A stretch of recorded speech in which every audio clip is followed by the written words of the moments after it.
my first step ever, my friends, my ninjas. This is another episode, and there is some first that's happening with my first step ever as well. We have had some renowned guest speakers from around the world, but today we have someone from the very first time from UK, London. Joining us today is James Mulvany. I extend a warm welcome on my first step ever podcast. James, thank you for being on my first step ever today. Thanks for having me. It's a great pleasure to be here. To all my listeners today, I'd like to introduce you what James is really all about and what he's really helping people with. James helps every brand, entrepreneur, whoever's interested in growing their business through audio. He's a real master in that field. But how did he become the master? How did he come to this stage where he owns 3 different ventures, a radio company, a podcasting company, and also an online platform where he matches the podcasters and guest speakers who would like to utilize that facility. So there's lots happening over here, and you help people with online and broadcasting offline and content space. I see that's your forte, but I'm sure it must have been very different when you were a youngster, when you were in your high school days. I just want to take you back in those days. And if you can tell us, how were you back at that time? What was your mindset like in your high school days? Yeah, so I guess it's an interesting one because I've been for the last I'm in my 30s now. For the last 15 years, I've never ever had a job. So I started out my first ever business when I was like 16 years old, and I remember that really clearly because my friends were going out getting part-time jobs when you're 16, you might be doing like a paper round or working at McDonald's or, washing cars or whatever it might be. And I was like, fascinated by the computer. I was a little bit of a nerdy kid, and I spent a lot of time, I was learning to build websites, Photoshop, kind of teaching myself some graphic design skills. And I just thought, look, there's got to be a way to make some money online. But to sign up to PayPal so people could send me money so I could start like making a living, I had to be 16. I think that was the minimum age you had to be at that time to get a PayPal account. This was in 2003, which sounds like a long time ago now. I'm sure some people listening to that were probably born around then. But, this was kind of when the internet was just starting to take off. Like, the internet was about 10 years old at that point. So it was kind of not a new thing, but it wasn't as kind of established as it is now. We didn't have social networks and all that kind of thing. So my first gig was really designing logos for people online. I started out, I knew how to use Photoshop. I wasn't particularly great at it. I applied a lot of like horrible filters and effects and stuff. And some of the logos I designed, now I look back at them, were probably absolutely awful. But there was certainly a market for people who wanted logos doing for cheap.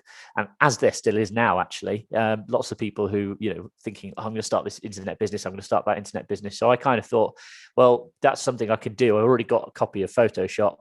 I know how to use it. I can sort of start advertising. So I started posting online just on kind of forums and job boards and this kind of stuff. Basically just saying, I could design you a logo. It will cost you $20 or $50 or something like that.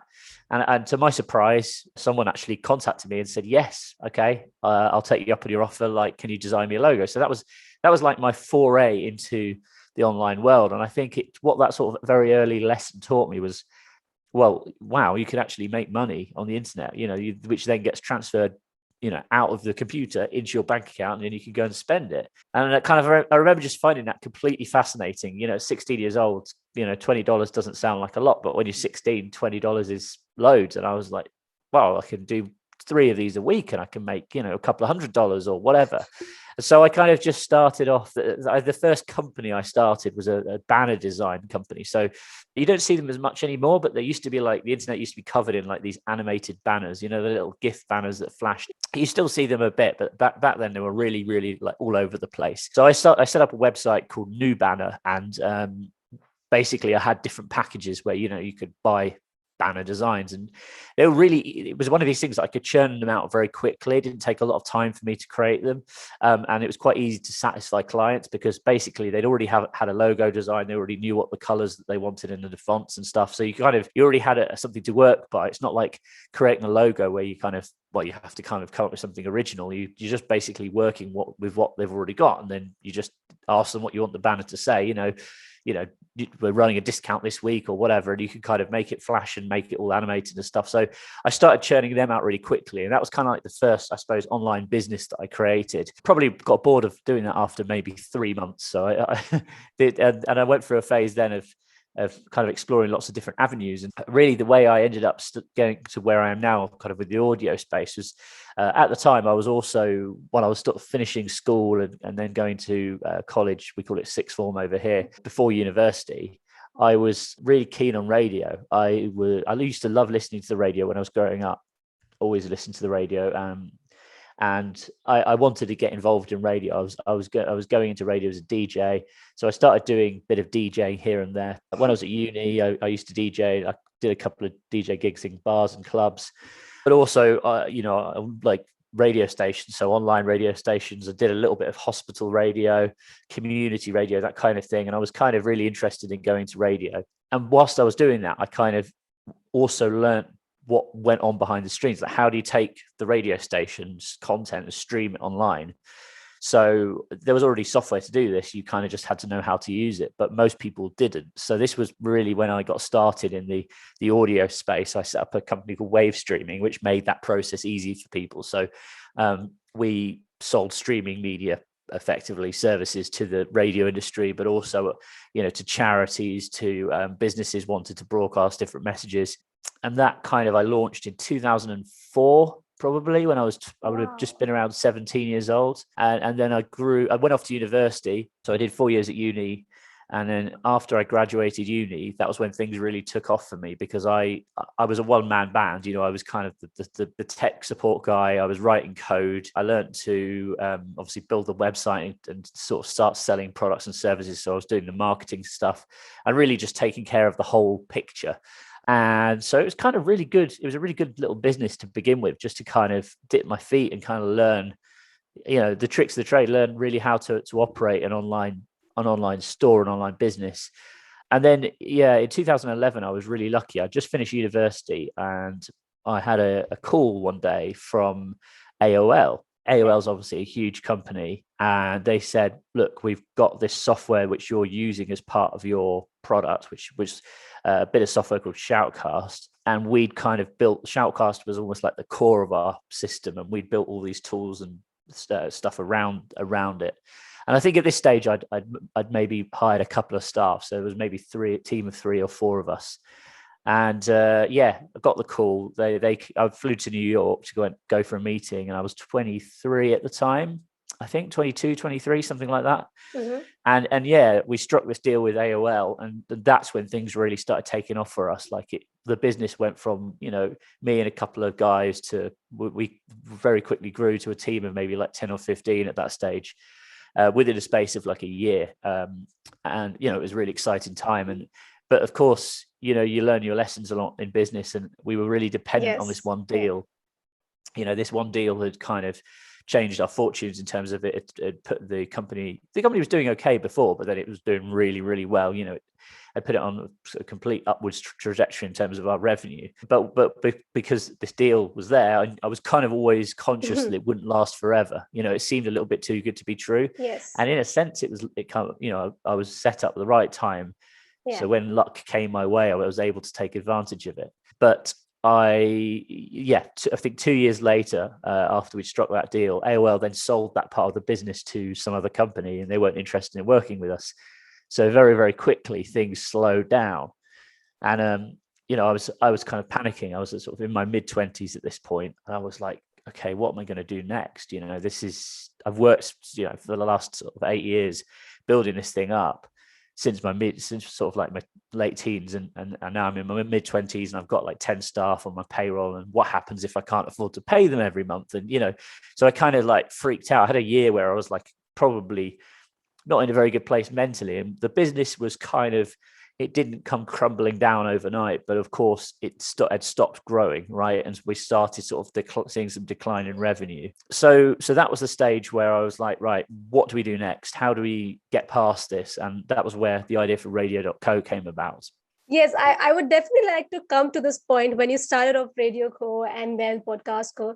But before that, I think we have covered, I think, a 4 or 5 years early span of your life, early Yeah. career life, and in which I see that you were very curious since the very Mm. beginning. You were outright there to experiment with things happening on, because internet had just come, as you just mentioned, and you were experimenting. You were It was, eager. yeah, Yeah, and I think you always had that learning attitude. So I think for anyone who is listening to us and who is in that age bracket right now, I yeah, think these are the few qualities that if you think what really lead people to, to be successful in their life, I can yeah. definitely say these are few qualities that have come across from your story as well, that they really help you shape further. James, I would like to ask you one question over here. As you mentioned that you have never done a job, and Mm. you were always doing something of your own. You always had that Yep. entrepreneur spirit since the beginning. And in this phase, when you are an entrepreneur, there's always a lot of ups and downs, keeps going that way. Did there ever come a point in that span before you came to your 25 years when you started Radio Co, before that, Yeah. where you felt that this is not going my way, it's really Yeah. difficult? So if you would like to take our listeners to that. I think before I'd hit on the radio thing, there was a number of ventures that I'd attempted to launch and not really done very well. I had a web design company, and I was kind of, I was doing, I was getting some projects in. Some of them were not very well paid, and also some of them were just kind of those kind of clients that would, like, they'd niggle you. So you'd kind of be there, you do the project, and then they'd be like constantly just chatting to you on instant messenger saying, can you do this, can you do this, can you do this? And I think I realized at that stage that I wanted to build a business that wasn't me exchanging my time for money, but instead I wanted to have a product that I could sell. So the difference between being a freelancer, which is basically how I started and how a lot of entrepreneurs start in some way, shape, or form, one man band doing some kind of service. It could be as simple as, you start out by, mowing people's lawns, right? Or something like that. I was kind of, I sort of saw myself as a bit of like an internet handyman, or, sort of like so someone who could kind of just do bits and bobs on the internet. So I could kind of build basic websites. I knew a little bit of code. I knew how to design like basic logos, but I wasn't particularly amazing at any of these things. And I kind of was like spending a lot of time working with clients, and it's not very scalable. If to scale a business like that, you need to then start hiring other staff to fulfill those client requirements, right? So it's like in a classic agency model. When I was 17, 18, I didn't know what an agency was. I just thought I could design websites, so I'm going to just try and design as many as I can. And I soon realized that, I was spending too much time designing these websites and dealing with these customers who were quite often awkward, and it wasn't like that scalable. I didn't really know how to kind of take it to the next level. But when I started wave streaming, which, as I say, was my first kind of like radio streaming venture, suddenly I had one product which I could sell again and again and again, which suddenly meant that I was not having to just spend a lot of time doing different client jobs, and I could, suddenly create one product and sell it to multiple people. And of course, there was still a lot of work involved. You have to provide customer support to those people, tech support. And actually, it was kind of, there were points where even running that business was a bit of a nightmare, because I lost what one thing. If I don't really have any regret, but one thing I never got to do, I went off to university and I had a great time at uni, and I worked very hard growing the business while I was at uni.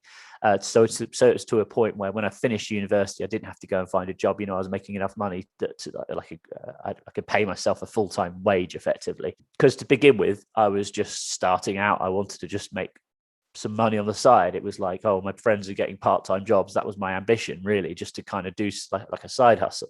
But then obviously, going through university, you realize, well, when you go out into the real world, you suddenly need to make more money. So that was really my focus at university. But I think because of all of this, I never got to say, for example, I never did a gap year. I never got to go traveling. I remember going away on vacation when I was at university with my friends a couple of times, and it was just stressful because I couldn't relax. Like, I was sat on these internet cafes. Again, back then there wasn't iPhones, and you had to either carry around a big heavy laptop or go and use these internet cafes. So that was kind of like what I would do. You put like coins in, you get like 10 minutes, and you put another coin in, and you get another 10 minutes. Yeah. And it was always like the internet speed was always really slow, and it was just like really an unideal situation to run a business. But I couldn't switch off, because if I went away for a week and didn't talk to my customers or didn't help people out if the things were going wrong or fix problems if they arose, obviously my reputation or my company's reputation would kind of come crumbling down. And it's funny because back then, like, I don't think many of our customers knew that it was just me. It was very much just, we were presented, I presented it as a company. So I think if some of the customers knew that it was like a 19, 20-year-old kid running this business, they'd probably run a million miles away. Of course, it was not presented like that. So it's kind of, but you can't take your eye off the ball. And because I didn't have any other staff, I didn't have any support network around me, meant I couldn't relax. So I'd say that's one of the sort of the drawbacks to what I went through in terms of growing the business. But sometimes you've got to make sacrifices in order to get where you want to get. So that was kind of the sacrifice I made, I suppose. But then at the same time, I still, it wasn't a sacrifice to a point where I didn't have any kind of social life. I still went out, I still had friends, I still partied when I was at uni, and I did all that kind of stuff. So it was good, but I just had to make sure I could never ever take my eye off the ball and make sure I was always on top of things. Thank you for sharing that, first of all, because I think could relate to a lot of things what you said right now over there. Definitely, when you give if everything depends on you, if you're not working and things come crashing down, you are your biggest investment. And then that does take a lot of courage, because you are sacrificing a lot of other things. So from, all these years that you have been working and you're working so hard, when you finally came to the point when you sort of starting your radio company and then the podcast, and then when you come to Matchmaker, you already had ventures, so this wouldn't be your first time. If there's anything that you felt for the first time, any sort of fear or something that you were learning new to go ahead with these companies which are so established right now, that you would like to take our listeners through, as they also struggle with any first step that they would like to take towards their goal, but they keep procrastinating and they aren't able to go ahead? Okay, so I think the first thing is you've got to just put an idea out there and see if there's a great example. So with matchmaker.fm, right? So this is a platform where we've now got over 35,000 members. We're almost at 40,000 members, and we've been live for about a year and a half. So it's grown really, really quickly, and it's a great platform. It's a platform which connects podcasters with guests. I think this is how we met. Yeah. We initially didn't come up with this. We kind of fell into this by mistake. What we decided to do, we'd launched the podcasting business, podcast.co, and we were looking at different ways that we could get audiences onto our website. And we looked at the podcasting space, and we thought, okay, well, most podcasts seem to have guest interviews. So we kind of set up these two landing pages, which were on podcast.co. And one said, if you're looking for great guests, please complete this form. And we had like a Google form on there. We had another page which said, if you're looking to be interviewed on podcasts, if you're an expert in a certain field and you want to get bookings, complete this form and tell us about yourself. And it wasn't just like enter your name and your email. It was a bit, these forms are kind of quite lengthy. It was like, tell us about your skills. What's your area of expertise, or what's your podcast about? And we ran some traffic to these two pages. Through a combination of blog posts that we were writing, and maybe run some advertising traffic to it as well, just to kind of test to see this idea. And suddenly, like, we were thinking, we could turn these people into podcasting clients. But then we really had the idea of, well, why don't we actually just try and build a platform that connects these two groups of people together? So that's really how Matchmaker came about. It was almost an unintentional platform that we kind of ended up creating as a byproduct of podcast.co. So I would say, but the point of going back to your original point of, if you're nervous or if you're worried about sort of going into an industry, make sure that there's a demand there before you actually take those steps. That's what we did with Matchmaker. We kind of validated that, yes, there were lots of people who were trying to find guests, and yes, there were lots of people who wanted to be on podcasts. So because we had that information, because we knew that by creating these kind of like what you'd call an MVP, or a minimum viable product, which was just these two Google forms, we had the kind of confidence that, okay, yes, we should invest in this platform. We should spend money and time creating this product. And again, it's different for me now because I have a team of about 35 who work alongside me. So, back in the early days, you're doing everything on your own. It's a great way of cutting your teeth, as to say, in the industry. But I think, to scale and to run big businesses, you need great teams behind you. And of course, you can never be good at everything. I used to think I was like the best programmer coder in the world because I used to be able to, write databases and all this kind of stuff, until I hired my first ever developer back in probably 2011 or something. And he was like my second or third hire. And I was like, oh my God, I'm really not a very good developer at all. This guy is miles better than me. So I'll leave it up to him. And so they kind of very quickly moved away from that sort of aspect of the business. But for example, like with marketing, that's something I used to have very little interest in back then. I was not really very good at marketing. I didn't really have a strategy. And also, I think perhaps you didn't have to be as aggressive. It was easy. There wasn't as much competition just generally. Right. Like, the internet has changed drastically in the last 15 years since I started, of course. And there's a lot more websites out there. And whatever industry you're in, there's always going to be competition now. I think there's kind of very few stones left unturned, if that makes sense. But, even then I still had competition, but it's one of these things, competition can sometimes be a good thing because it shows you that there's a demand there in the first place. But yeah, so sort of my advice would be just make sure that you're confident. Number one, you need to be passionate about what you're doing. It needs to be something that's of interest to you.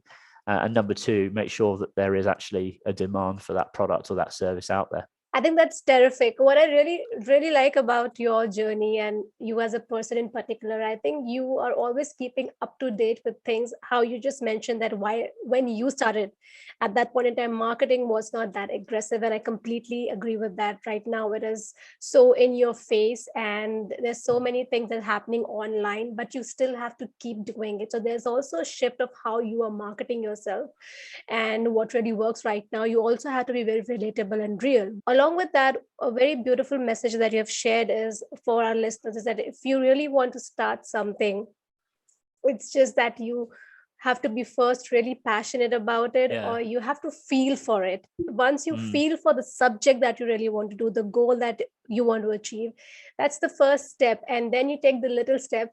For example, how James went forward by building an MVP. That was a step that he took towards whether he would like to go ahead. Because I think, as you mentioned, you did not have in your mind at that point in time that you will be building an app, a platform like Matchmaker. That just happened down the line.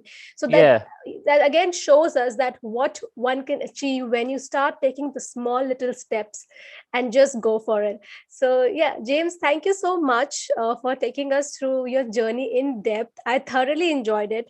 One thing I would really like to mention about you over here that I see, I think you're a visionary. Saying so because I think as you started radio and podcast company and Matchmaker long back, you had that vision. I think you studied the market very well, I would say that. And it's booming right now. So yeah, kudos to you for that. Would you like to say something to our listeners before we wrap up today? I mean, sure. Obviously, if you've got any questions or if you want to get in touch with me, I've got a website, jamesm.com. I send out a newsletter most weeks. And if you go to jamesm.com/connect, there's all my social media links on there. So if anyone's got any questions, feel free to reach out to me. That's lovely, because I'm sure a lot of listeners who are over here, they are very interested in podcasts as they're listening. They would like to learn about it. And you definitely are a very, very good person for it. I'm very sure about it. We will be sharing your online contact details with our listeners if they would like to reach out to you. And before we leave, I request all my guest speakers to leave our listeners with a thought or a saying that you really resonate with. That's a good one. I mean, I think I have a mantra, which is create, reach, inspire. So it's like, go out there, create something amazing, try and reach the right audience and inspire others. So thank you so much for tuning in to My Step Ever podcast today with James. We had so much fun. Thank you so much for being here.